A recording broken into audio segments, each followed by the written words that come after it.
Hi, I'm Quinton Dunn. Welcome to my little bass tips.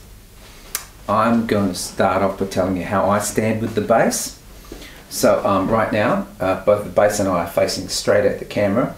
For me to stand with the bass, I need to turn the bass in this way a little, drop it over towards me so the shoulder of the bass is against my hip.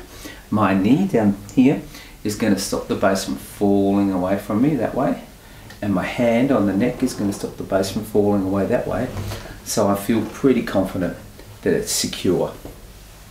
The other thing I want to talk about in this lesson is left hand position and how you find the notes on the double bass. So on the electric bass, you'll be able to play with all four fingers and put one behind a fret, one behind each fret on the fingerboard in any one position. You'll be able to play 4 notes. But not on the double bass, it's too big. So we have to play 3 notes in any one position. And to do that, we're going to use our fingers like this, pair these two together, and using these two on their own. Also, we're going to need to put a lot more pressure down on the string. And so to do that, we need a strong hand position. We're going to start that off with a relaxed kind of hand and put it on the fingerboard, and the energy is going to flow right through from my back, right through my arm, through my wrist, through all my joints onto the fingerboard. So I'm not squeezing between my fingers and my thumb. The pressure is coming from my back, my strong muscles, and when I do pull down on the fingerboard, I feel the bass pull into me, pull towards me. So that's where all that strength is coming from.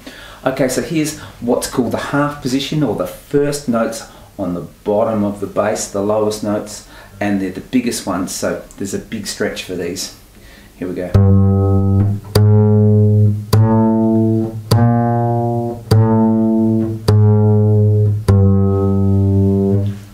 Now, you can play in positions right up and down the fingerboard, and what we tend to do as we're moving up the fingerboard is move, say if I want to move a little higher in this up to what we call the first position, I would play 2 notes with the first finger, and then when I want to move down, I'd play 2 notes with my 3rd and 4th finger. So I just play up to the octave harmonic here.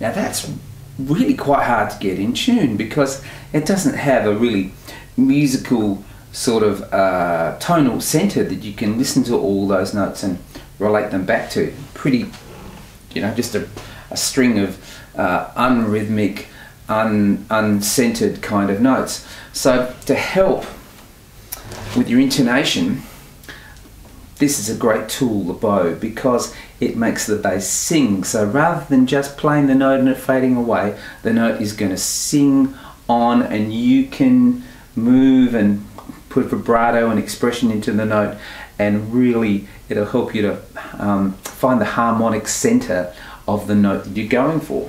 So if I play, say, just maybe that half and first position again with the bow, it's sort of a little bit, as I say, more like a singing note. I'm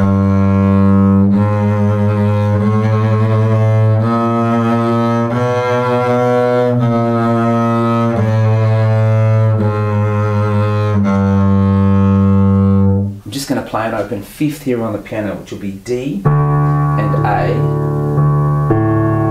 and then I'll play from C on the bass chromatically down to D, and the notes on the piano will give me a harmonic center so I can hear those semitones and relate them back to something and help me to get them in tune.